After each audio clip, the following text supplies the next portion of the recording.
Hello, 6th grade. Today is April 6th, 2020, and this is your reading class. As always, you'll need Esperanza Rising and your reader's notebook, and we will get started right away. Yesterday, you guys paid attention to one aspect of Pam Munoz-Ryan, her author's craft. And the word that we talked about was motif, or something that reoccurs throughout a text, and it can be a person like Our Lady Guadalupe that we talked about, or a thing, or an idea. We talked about roses and how they reoccur throughout the book. Today we're going to talk about something a little different. We are approaching the end of our second quadrant, so we are going to take some time today and think about the author's message. So the author's message is going to help us come up with a line of thinking that we can carry with us for the rest of the book. This will focus our attention once we pick a line of thinking. There's a lot of things we could think about when we read this book, but we want to kind of zoom in on one so we can have a deeper understanding of that. And I also want us to pay attention to how we could support that line of thinking. So, for example, when we were in Children of the Dust Bowl, we talked about how the Okies endured hardship without showing weakness, and there were so many examples of different times when the Okies did this. They sang on the long journey. They built their school when they weren't allowed into the other schools, or when they were bullied at the other schools. That's evidence for our line of thinking in Children of the Dust Bowl. And today in Esperanza, we're going to come up with evidence for, or we're going to be coming up with a new line of thinking. So watch me. I'm going to model how I would pick out maybe the first one. And then after that, you guys are going to take some time and pick out your own lines of thinking. So we will start on page 125. Let me check the camera just to make sure it's working. We're golden. Okay. Page 125 says, under the squiggle, the next morning, Hortensia put a piece of fabric over the window and sent Alfonso next door with Miguel, Juan, and the babies. Hortensia, Mama, and Josefina brought in big wash tubs and filled them half full with cold water. Then they heated pots of water on the stove and warmed the baths. Esperanza was excited at the idea of getting into a tub. All they had done since arriving was wash their faces and arms with cold water from the sink. She hadn't had a real bath since she left Aguas Calientes. It was Saturday, and tonight was the hamaca, so the entire camp was getting cleaned up. Baths were being taken, shirts ironed, and hair washed and crimped. Hortensia had given Esperanza her baths since she was a baby, and they had established a routine. Esperanza stood near the tub with her arms outstretched where Hortensia undressed her. Then she got in the tub and tried not to wiggle while Hortensia washed her. She tilted her head back, keeping her eyes closed, while Hortensia rinsed her hair. Finally, she stood up, nodded, which was Hortensia's signal to wrap the towel around her. Esperanza went to one of the wash tubs, put her hands out to her sides, and waited. Josefina looked at Hortensia and raised her eyebrows. Isabel, said Esperanza, or Isabel said, Esperanza, what are you doing? Mama walked over to Esperanza and said softly, I've been thinking that you are old enough to bathe yourself, don't you? Esperanza quickly dropped her arms and remembered Marta's taunting voice saying, No one will be waiting on you here. Yes, Mama, she said, and for the second time in 2 days she felt her face burning as everyone stared at her. Hortensia came over, put her arm around Esperanza and said, We are accustomed to doing things a certain way, aren't we, Esperanza? But I guess I am not too old to change. We will help each other. I will unbutton the buttons you cannot reach, and you will help Isabel, yes? Josefina, we need more hot water in these tubs. Andale, hurry. As Hortensia helped her with her blouse, Esperanza whispered, Thank you. Isabel and Esperanza went first, bathing in the tubs, then bending their heads over to wash their hair. Mama and Josefina poured cups of water over them to rinse off the soap. The women took turns going back and forth to the stove for hot water. Esperanza liked being with all of them in the tiny room, talking and laughing and rinsing each other's hair. Josefina and Hortensia talked about all the gossip in the camp. Mama sat in her slip and combed out Isabel's curls, or tangles. The women took turns, and when Hortensia needed hot water, Esperanza rushed to get it before anyone else could. Clean and dressed with still wet hair, Esperanza and Isabel went outside to the wooden table under the trees. Josefina had given them a burlap bag of almonds that she wanted shelled. Isabel bent over and brushed her hair in the dry air. "Are you coming to the hamaca tonight?" she asked. Esperanza didn't answer at first. She had not left the cabin since she made a fool of herself yesterday. "I don't know, maybe. My mama says it's best to get it over with and face people. And if they tease you, that you should laugh," says Isabel. "I know," said Esperanza, fluffing her own hair that was already almost dry. She dumped the nuts onto the table and picked up an almond still in its flattened pod. The soft and fuzzy outside hole looked like two hands pressed together, protecting something inside. Esperanza popped it open and found the almond shell. She snapped the edge of the shell and pried it apart. Then she pulled the meat from its defenses and ate it. "I suppose Marta will be there tonight?" "Probably," said Isabel, "and all of her friends, too." "How does she know English?" "She was born here, and her mother, too." "They are citizens," said Isabel, helping shell the almonds. "Her father came from Sonora during the Revolution. They have never been to Mexico. There's a lot of kids who live in our camp who have never been to Mexico. My father doesn't like it when Marta comes to our hamacas, though, because she is always talking to people about striking. There was almost a strike during the almonds, but not enough people agreed to stop working. My mama says if there had been a strike, we would have had to go to the orchard and shake the trees ourselves for these almonds." I just want to talk for a moment about strikes. We talked about them a little bit when we read Children of the Dust Bowl, but a strike is just when a lot of workers stop working and hope that their bosses get desperate enough because they need their workers to work that they'll give them better wages or better working conditions or something like that. But it's kind of scary because they don't know if their bosses will give them better wages. They're just hoping that they'll need them so much that they'll give them better wages. That's what a strike is. You'll hear a lot about that this chapter. It says on page 129, "Then we are lucky. What is your mother making with these nuts?" "Flan de almendra," said Isabel. "She will sell slices at the hamaca tonight." Esperanza's mouth watered. Almond flan was one of her favorite sweets. "Then I've made up my decision. I will come." We're going to pause there, put a finger in your book, and I'm going to start thinking about what a line of thinking could be in this book. And I'm thinking about everything that happened that we just read about the girls getting ready for the party, them shelling their almonds and talking about Marta. And I think one thing that Pam Munoz Ryan is trying to draw our attention to is that you shouldn't let other people bring you down, right? Isabel's kind of coaching Esperanza through this situation with Marta, and she says, well, my mama says you shouldn't let other people bring you down or insult you. You should just laugh. So I'm going to put that under our possible lines of thinking, that you shouldn't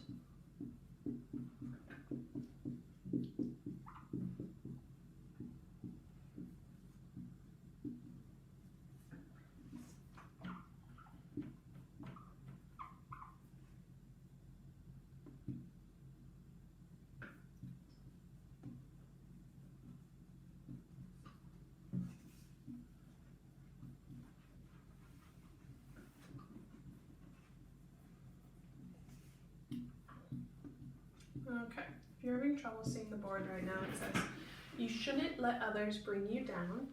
You should be proud of who you are. Take a second and write that down.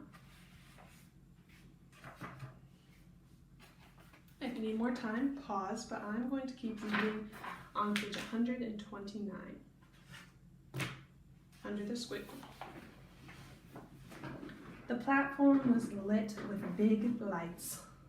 Men from the camp in starched, pressed shirts, in cowboy hats, sat in their chairs, tuning their guitars and violins. Long rows of tables were covered in bright tablecloths where women sold tamales, desserts, and the specialty agua de hamaca, hibiscus flower water punch made with a red Mexican hamaca bloom. There was bingo on wooden tables and a long line of chairs circling the dance area for those who wanted to watch. That's where Mama and Hortensia sat, talking to the other women. Esperanza stayed close to them, watching the growing crowd. "Where do all these people come from?" she asked. The other night she heard Juan say that about 200 people lived in their camp, but there were many more than that now. These fiestas are popular. People come from other camps, said Josefina, and from Bakersfield too. When the music started, everyone crowded around the platform, clapping and singing. People started dancing in the area around the stage. Children ran everywhere, chasing and hiding. Men held young boys on their shoulders, and women swaddled their infants. All of them swaying to the sound of the small band. After a while, Esperanza left Mama and the others and wandered through the noisy crowd, thinking of how strange it was that she could be in the middle of so many people and still feel so alone. She saw a group of girls who seemed about her age, but they were huddled together. More than anything, she wished Marisol were here. Isabel found her and pulled her hand. "Esperanza, come see." Esperanza let herself through the crowd. Somebody from town had brought a litter of kittens. A group of girls were crowded next to the cardboard box, cooing and cradling them. It was clear that Isabel desperately wanted one. Esperanza whispered to her, "I will go ask your mother." She wove back through the crowd to find Josefina, and when she agreed, Esperanza practically ran back to the spot to tell Isabel. But when she got there, a bigger crowd had gathered, and something else was going on. Marta and some of her friends stood by the bed of a truck that was parked nearby, each of them holding up one of the tiny kittens. "This is what we are," she yelled. "Small, meek animals. And that is how they treat us because we don't speak up. If we don't ask for what is rightfully ours, we will never get it. Is this how we want to live?" She held the kitten up by the back of the neck, waving it high in the air. It hung limp in front of the crowd. "With no decent home and at the mercy of those bigger than us, richer than us?" Isabel trembled, her eyes in a panic. Will she drop it? A man called out, "Maybe all that cat wants to do is feed its family. Maybe it doesn't care what all the other cats are doing." "Senor, does it not bother you that some of your compadres live better than others?" yelled one of Martha's friends. "We are going to strike in 2 weeks at the peak of cotton for higher wages and better housing." "We don't pick cotton on this farm," yelled another man from the camp. "What does it matter?" yelled Marta. "If we all stop working, if all the Mexicans are juntos together," she made a fist and held it in the air, "then maybe it will help us all." He yelled back, "That is a chance we cannot take. We just want to work. That's why we came here. Get out of our camp." A cheer rose around him. People started shoving, and Esperanza grabbed Isabel's hand and pulled her aside. A young man jumped into the truck and started the engine. Martha and the others tossed the kittens into the field. Then they pulled some of the supporters into the back of the truck with them and raised their arms, chanting, Huelga, strike, strike." "Why is she so angry?" asked Esperanza as she walked back to the cabin with a few hours later with Josefina, Isabel, and the babies, leaving the others to stay longer. Isabel carried the soft, mewing orange kitten in her arms. She and her mother moved around to find work, sometimes all over the state, said Josefina. They work wherever there is something to be harvested. Those camps, the migrant camps, are the worst. "Like when we were in El Centro," said Isabel. "Worse," said Josefina. Our camp is a company camp, and people who work here don't leave. Some live here for many years. That is why we came to this country, to work, to take care of our families, to become citizens. We are lucky because our camp is better than most. There are many of us who do not want to get involved in the strike because we can't afford to lose our jobs. And we are accustomed to how things are in our little community. They want us to strike for better houses? Asked Esperanza. That and more money for those who pick cotton, said Josefina. They only get 7 cents a pound picking cotton. They want 10 cents a pound. It seems like such a small price to pay. But in the past, the growers said no. And now, more people are coming to the valley to look for work, especially from places like Oklahoma, where there is little work, little rain, and little hope. You guys should be thinking of Children of the Dust Bowl and the Okies right now. That's exactly what they're talking about. Remember, geographically, we're in the same area. If the Mexicans strike, the big farms will simply hire others. And what would we do? Esperanza wondered what would happen if Mama did not have a job. Where would they have to go back to Mexico? Josefina put the babies to bed. Then she kissed Isabel and Esperanza on their foreheads and sent them next door. Isabel and Esperanza lay in their beds, listening to the music and bursts of laughter in the background. The kitten, after drinking her bowl of milk, curled up in Isabel's arm. Esperanza tried to imagine conditions that were more shabby than this room, that was covered in newspaper to keep out the wind. Can things possibly be worse? Okay, we're going to pause there just for a few minutes. I want you to think about what from those pages is something that the author could be trying to tell you. So pause the video and go ahead and write down something you think the author could be trying to tell you.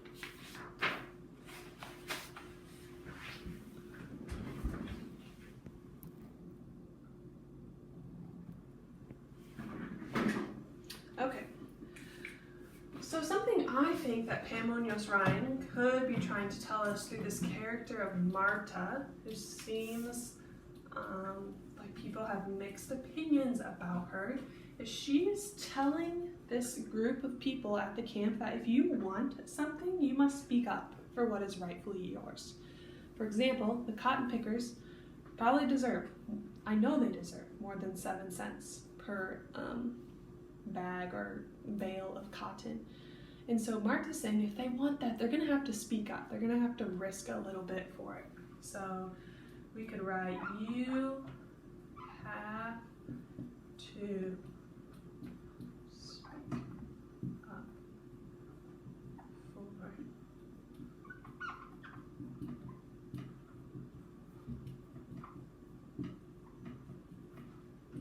Okay, go ahead and write that down. Pause it if you need more time. And I just want to remind you, 6th grade, that these are messages that Pam Munoz Ryan are giving us to think about and apply to our own lives. But in everything you read, I want you to compare what the author of this book is telling you to what the Bible says is true, and see if these messages are actually true in real life, or if she's telling you something that is not true. And that's something I want you to think about every time we're reading a book. Right now, I'm going to start off again on page 135, where it says, sleepily, Isabel said. Sleepily, Isabel said, did you have parties in Mexico? Yes, whispered Esperanza, keeping her promise to tell Isabel about her old life. Big parties. Once, my mama hosted a party for 100 people. The table was set with lace tablecloths, crystal and china, and silver candelabras. The servants cooked for a week. Esperanza continued, reliving the extravagant moments, but she was relieved when she knew that Isabel was asleep. For some reason, after hearing about Marta and her family, she felt guilty talking about the richness of her life in Aguas Calientes. Esperanza was still awake when Mama came to bed later. A stream of light from the other room allowed her just enough brightness for her to watch Mama unbraid her hair and brush it out. Did you like the party? Mama whispered. I miss my friends, said Esperanza. I know it's hard. Do you know what I miss? I miss my dresses. Mama, Esperanza said, laughing that Mama would admit to such a thing. Shh, said Mama. You'll wake Isabel. I miss my dresses too, but we don't seem to need them, dear. That is true. Esperanza, do you know that I am so proud of you for all that you are learning? Esperanza snuggled close to her. Mama continued, tomorrow we are going to a church in Bakersfield. After church, we are going to una tienda called Cholitas. Josefina says she sells every type of sweet roll and Mexican candies. They were quiet, listening to Isabel's breathing. In church, what will you pray for, Esperanza? Asked Mama. Esperanza smiled. She and Mama had done this many times before they went to sleep. I will light a candle for Papa's memory, she said. I will pray that Miguel will find a job on the railroad. I will ask Our Lady, they're talking about Our Lady Guadalupe, like we talked about yesterday, to help me take care of Lupe and Pepe while Isabella's at school. And I will pray for some white coconut candy with a red stripe on top. Mama laughed softly. But most of all, I will pray that Abuelita will get well, and that she will be able to get her money from Tio Luis's bank, and that she will come soon. Mama stroked Esperanza's hair. What will you pray for, Mama? I will pray for all the things that you said, Esperanza, and one thing besides. What's that? Mama hugged her. I will pray for you, Esperanza, that you can be strong no matter what happens. One more time, I want you to think about something else the author could be trying to tell you from those paragraphs that we just read. So pause, write something down.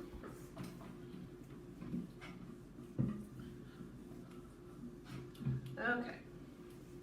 Something that I think the author could be trying to tell us, and I think it's actually through those last words that we just read that were pretty powerful when Mama says, Esperanza, you can be strong no matter what. And that is a theme that I think could be supported by a lot of evidence throughout this book. So I'm going to write that down as well. That you be strong no matter what. Take a second and add that to your list as well. And now what we're going to do is we're going to pick a line of thinking that you guys would like to focus on for the rest of the book. All of these are true for the book. I mean, all of these are things that we could collect evidence on. If I had you in my classroom, like I would have you vote on one, but since you're not here, I'm just going to choose one for us, and I'm actually going to choose this one right here. One, because it kind of reminds me of our last line of thinking from Children of the Dust Bowl, that they were determined to accept hardship without showing weakness, and two, because I think we'll be able to collect a lot of evidence for it. Now, as Christians, we believe that we can be strong no matter what, but we believe that our strength comes from Jesus. So I want you to keep that in your mind as we read this book. And tomorrow, in reading, we will start by collecting some evidence or thinking about things that have already happened that provide evidence for this statement that you can be strong no matter what. So today, that's all we're reading today. But when you're reading your free reading book or anything else, and you start to get to the middle of that book, I always want you to think about, what is the author trying to tell me, and how could I support that line of thinking with evidence? That's all I have for you. Thanks for watching today's 6th grade.